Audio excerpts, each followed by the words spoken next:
আসসালামু আলাইকুম। হাতির বাচ্চা গাছে ওঠা নিয়ে একটা গল্প শোনাবো আজকে। গল্পটা খুব ইন্টারেস্টিং হবে। গল্পটা হচ্ছে এরকম, আমরা জানি বনের পশু পাখির রাজা হচ্ছে বনের রাজা হচ্ছে সিংহ এবং পশু পাখিদের রাজা হচ্ছে মানে লিডার হচ্ছে বাঘ। তো বাঘ মশাই একদিন সিদ্ধান্ত নিল তার বনের মানে কোনো পশু পাখি কোনো প্রজাতি নিরক্ষর থাকবে না, সবাই শিক্ষিত হতে হবে এবং ওই বনে শিক্ষার আলো পৌঁছে দেবে। সেই অনুযায়ী পুরো বনে মাইকিং করে দেওয়া হলো যে আগামীকালকে থেকে সবার বাঘ ভালুক হরিণ বানর যত পশু পাখি আসে সবাইকে স্কুলে ভর্তি হতে হবে এবং তাদেরকে শিক্ষা গ্রহণ করতে হবে। পরদিন যথারীতি সময়ে শিক্ষক মশাইয়ের মাধ্যমে ক্লাস শুরু হলো।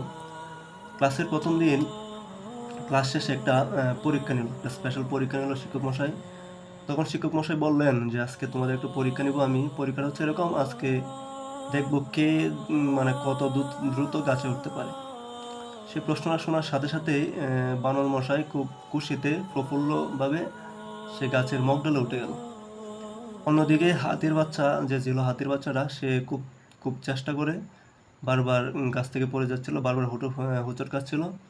সে পরিস্থিতি দেখে বনের যে অন্যান্য পশু পাখিগুলো ছিল, বিশেষ করে বানর মানে ময়ূর পাখি, বিশেষ করে যেগুলা খুব তাড়াতাড়ি মানে গাছে উঠতে পারে, তারা খুব হাসাহাসি করতেছিল বিষয়টা নিয়ে। এবং তৎক্ষণাৎই ওই হাতির বাচ্চাটা এত শক্তিশালী হওয়া সত্ত্বেও মানে নিজেকে খুব অপমান বোধ করলো, মানে নিজেকে খুব ছোট মনে হইতেছিল, এরকম খুবই অপমানিত বোধ করতে লাগলো।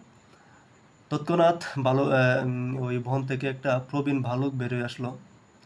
বেরোয় এসে হাতির বাচ্চাটাকে সান্ত্বনা দিল এই বলে যে আসলে তুমি চাইলেই গাছে উঠতে পারবে না এবং সৃষ্টিকর্তা কাউকে সব ক্ষমতা দিয়ে মানে তৈরি করেন না, এক একজনের এক একটা বিশেষ গুণ থাকে। তুমি যখন গাছে উঠতে পারবে না, ওরা গাছে উঠে গেছে, তুমি চাইলে কিন্তু ওই গাছটা উপড়ে ফেলে দিতে পারবে। সেই শক্তিটা সৃষ্টিকর্তা তোমাকে দিয়েছেন, ওদেরকে দেন নাই। তাই আসলে কারো সফলতা দেখে কোনো হাসাহাসি করবেন না, কারো মানে পটেনশিয়াল দেখে কোনো কেউ হাসাহাসি করবেন না। এক একজনের এক এক ক্ষমতা, এক এক পটেনশিয়াল। আপনার এক ক্ষমতা, আমার আরেক মানে আপনার এক বিষয়ের দক্ষতা, আমার অন্য বিষয়ের দক্ষতা। সবার নলেজের মেকানিজম, সবার পটেনশিয়ালিটি এক না। যে যে ক্ষেত্রে ভালো করতেছে তাকে সেই ক্ষেত্রে ভালো করতে দেন, সাপোর্ট দেন এবং কাউকে নিয়ে হাসি ঠাট্টা থেকে বিরত থাকুন। এই গল্পের মূল শিক্ষাটা ছিল এটাই, আসলে যে যার অবস্থান থেকে যেমনই করতেছে, সৃষ্টিকর্তার ক্ষমতা অনুযায়ী পাওয়ার অনুযায়ী সেটাই করতেছে।